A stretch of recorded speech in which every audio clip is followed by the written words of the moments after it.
Hola a todos. Si quieres cambiar o activar los ajustes de DPI en tu Redmi 17C para personalizar el tamaño de la interfaz, este video es exactamente lo que necesitas.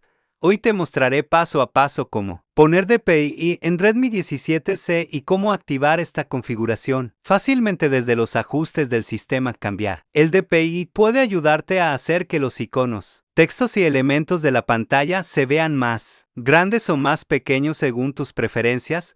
Muchos usuarios de Redmi no saben que esta opción existe o no saben dónde encontrarla. Dentro de las opciones de desarrollador, asegúrate de ver el video hasta el final porque también te mostraré consejos útiles para ajustar correctamente el DPI sin afectar la experiencia de uso.